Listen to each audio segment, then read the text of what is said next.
¿Les parece que hablemos de redes sociales? Está con nosotros Ana Arroyo. ¿Cómo estás, Anita? ¿Todo Buen bien? día, ¿cómo les va? Anita, Bien, buen día. muy bien, Anita. bien. Hablando de redes sociales y temas Ligados a la salud. ligados a la salud, es verdad.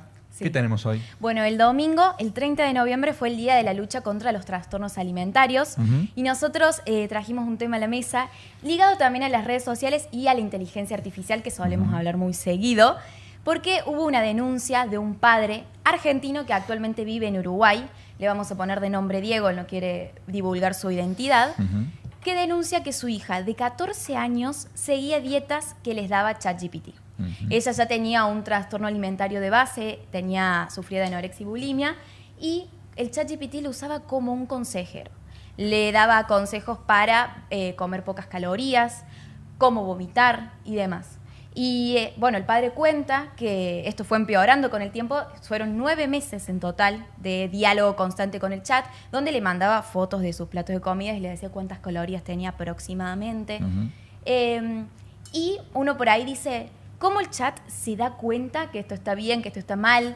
Y el padre, cuando se dio cuenta de esto, obviamente un tratamiento médico para la hija, un tratamiento psicológico, y se puso a investigar un poco estos detectores de riesgos del ChatGPT y otras inteligencias artificiales, y cayó que tiene un montón de fallas. Por ejemplo, el padre le decía, tengo un trastorno alimentario. Bueno, le ponía el chat. Y él le decía, bueno, ¿me das formas para vomitar o me das formas de una dieta con déficit calórico? Y el chat le decía, bueno, pero yo no te puedo propiciar esta información porque tenés un trastorno de la conducta alimentaria. ¿Y qué hacía el padre? Le decía, bueno, pero es para un trabajo del colegio. O es para saber, pero de curiosidad, no lo voy a emplear. Y el chat se lo decía, porque tiene un montón de fallas en la lógica y un montón de falta de asistencia. Ahora vamos a escuchar algo que nos contaba, alguna curiosidad, que es muy interesante, sobre las dietas que propicia el ChatGPT. A ver. Le pregunté sobre una dieta viral que había en redes sociales, que se llama la dieta de las princesas, en donde asociados a princesas de Disney les proponen hacer una dieta restrictiva. Por ejemplo, Cenicienta, hoy es lunes Cenicienta, solo manzana, ese tipo de cosas. Se la pregunté y lo primero que respondió es que no podía, ¿no? Y yo dije, no, es para un trabajo en el liceo. Y enseguida me contestó, día a día, cómo era esa dieta, lo cual me parece gravísimo. Uno puede pensar que en las redes sociales o a través de Google uno puede encontrar esa información. Es cierto, es verdad. La gran diferencia está aquí, que esos contenidos en redes sociales perfectamente son denunciables porque eso lo sube una persona y uno perfectamente puede hacer la denuncia que ese contenido es nocivo para la salud. Sin embargo, aquí lo genera la propia inteligencia artificial y además te lo dice de forma amigable, como si fuese tu mejor amigo o como si fuese un profesional de la salud. Bueno, acá la voz está distorsionada y un nombre ficticio porque el padre quiere proteger la identidad de la menor de edad. Me parece muy interesante esto que cuenta de la dieta de las princesas, donde en internet, en redes sociales y la misma inteligencia artificial te arma un plan por día según qué comería una princesa en un déficit calórico muy importante. Y bueno, eso nos contaba Diego. Pueden ver la nota completa en la web y también en nuestras redes sociales. Es una nota muy larga, pero en base a esto también salimos y hablamos con la gente, con los jóvenes, para ver cómo viven esta presión estética, la alimentación, tanto en redes sociales como en la vida misma. Y esto nos decían. Argentina es el segundo país con más casos de trastornos alimentarios en el mundo. Si bien cada vez hablamos más de salud mental, la presión estética sigue estando presente. Vamos a la calle a preguntarle a la gente cómo lo vive.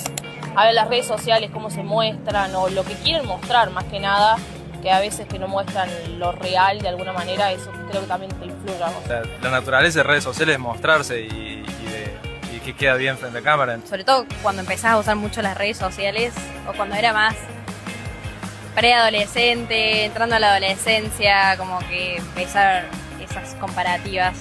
O sea, hay mucha gente que en las redes sociales habla sobre dejar de ver esas presiones y dejar de seguirlas, y que está bien ser como uno es y no intentar lo imposible para verse como otra persona.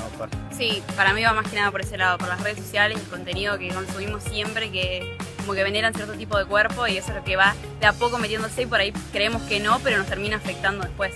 Obviamente también tener la conciencia de que en redes sociales no se muestra lo real, sino que uno es como muestra lo que quiere mostrar y lo lindo, no se muestra lo feo, digamos, y tener conciencia de eso, pero a veces es muy difícil porque es lo que consumís todos los días y lo que ves, lo que ves, y como que es difícil por ahí no caer en eso, en que eso quizás no es real. Es como muy grande la diferencia, como que entre amigos es como no siento para nada, es como no tienen tanta presión o tanta inseguridad sobre eso, y bueno, con amigas mujeres sí. Ahí lo vemos, sí, absolutamente. Es del diálogo con cualquier adolescente surgen todos esos temas, no solo entre adolescentes, entre adultos también. Pero bueno, vamos a conversar sobre todo esto, sobre los riesgos, porque más allá del tema de este caso particular, también la entidad que se le da al ChatGPT para cualquier tema vinculado con la salud, ¿no? Sí, y además también eso confluye también con la relevancia que tienen para los jóvenes y no tan jóvenes, la mirada del otro y cómo uno se expone fundamentalmente en redes sociales y cómo quiere parecerse o no a algunos modelos. En algunos casos pueden ser modelos vinculados a algunos éxitos o ídolos, y uno a veces tratan de imitar esas mismas conductas y bueno, puede llegar a terminar mal. Vamos a conversar sobre estos temas, entre otros, con Juana Pressman. Ella es médica, pero especializada en adolescencia. Tiene libros escritos, es una verdadera autoridad en la materia. Buenos días, Juana. ¿Qué tal?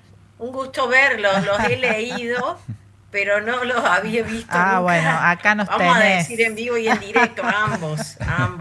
Acá nos tenés. Un gusto para nosotros. Bueno, me imagino que en tu consultorio, esto que estábamos conversando recién y que Anita también conversó con gente en la calle, lo verás permanentemente. No solo el conflicto alimentario en sí, sino la incidencia de las redes sociales en la potenciación de esa patología. Bueno, quiero hacer algunos comentarios sobre lo que dijo Anita. Sí. En primer lugar, circula mucho que la Argentina es el segundo país con prevalencia o estadística de trastorno alimentario. Y yo lo pongo en duda porque no tenemos estadísticas fiables. Realmente es muy difícil la detección del trastorno alimentario. Y hay solo un estudio serio de la Sociedad Argentina de Pediatría y nada más. Y creo que la Fundación Aluba hizo algo. Pero yo creo que los países del norte, Canadá, Inglaterra, Australia, de donde vienen los principales trabajos que nosotros seguimos, tienen mucho más prevalencia alimentaria. Es cierto que los trastornos alimentarios son una patología de Occidente. No hay trastornos alimentarios en África, en China tampoco, en Hong Kong no había hasta que se colonizó.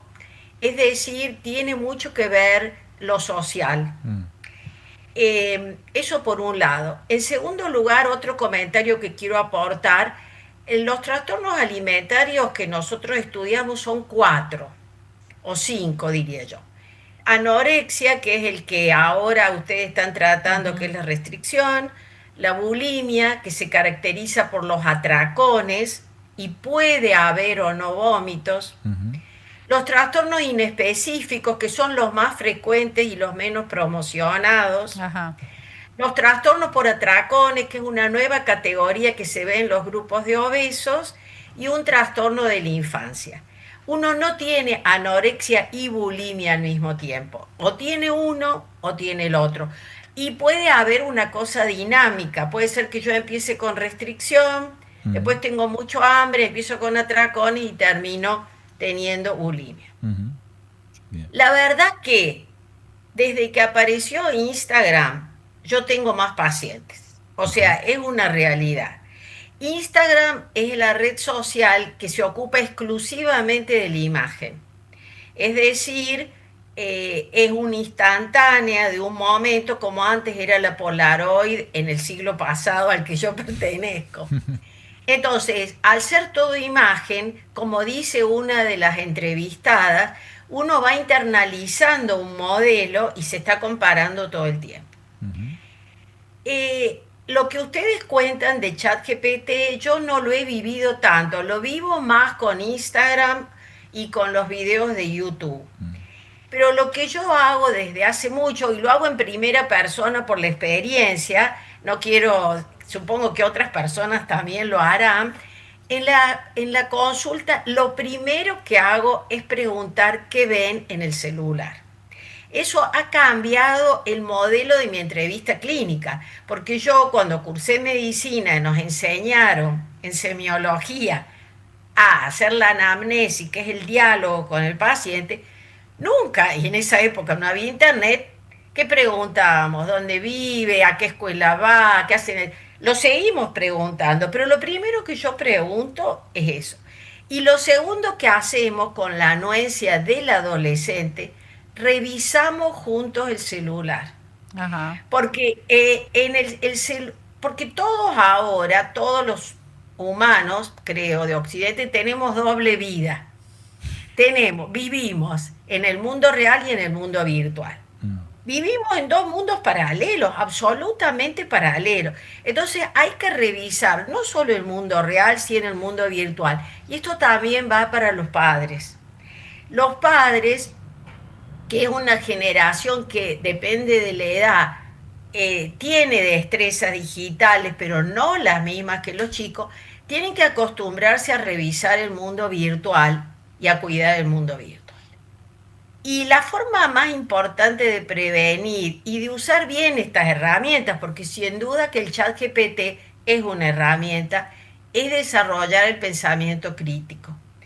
Eso es fundamental. Muchos adolescentes lo tienen. Se dan cuenta de que el ChatGPT, y voy a ser vulgar, vende también verdura. Cuando yo googleo, por ejemplo, y pregunto el tratamiento de tal trastorno alimentario, el ChatGPT me contesta, no los estoy viendo ahor. Nosotros te escuchamos perfectamente y te vemos. Sí, sí, sí. Sí, pero la verdad, y en lo personal, esas imágenes tan horribles no me gustan. Bien. Y en realidad debo decir que esas imágenes que ustedes están mostrando no son lo más frecuente. Ajá. No son lo más frecuente. Esas imágenes terribles de tal bajo peso son la excepción. Ajá. Es un mínimo. Está bien. Capaz que no me invitan nunca más por todo lo que estoy diciendo. No, sí te vamos a invitar. Todo lo contrario. Perfecto. Es decir, que en realidad esas imágenes son la punta del iceberg. Ajá. Abajo hay muchísima gente que hace dietas y que hace todas estas prácticas en secreto, que no se lo cuentan a nadie y que no se nota. Y que no se nota. Y eso, perdón, Juana, eso sale... Entonces, el pensamiento crítico... Ahí. Sí, escucho, te escucho. Te quería preguntar que en ese marco de lo que estabas vos manifestando, ¿sale eso nítidamente cuando vos entrevistás a, por ejemplo, a un joven y en la consulta, digamos, si ellos reconocen esos patrones y los quieren imitar, o algo que está más en el subconsciente y sus conductas terminan imitándolo, pero por ahí no lo tienen tan presente y no lo expresan?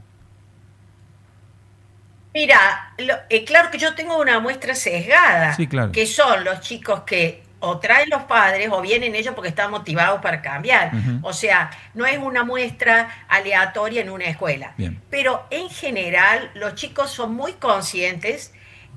Por ejemplo, cuando vienen ya tienen instaladas aplicaciones de calorías, aplicaciones de fitness, que las vamos poniendo. Y entonces ellos te dicen, Juana, me aparece en el algoritmo. Le digo, sí, claro, pero ¿por qué a mí no me aparece? ¿Por qué a mí no me aparece en el algoritmo?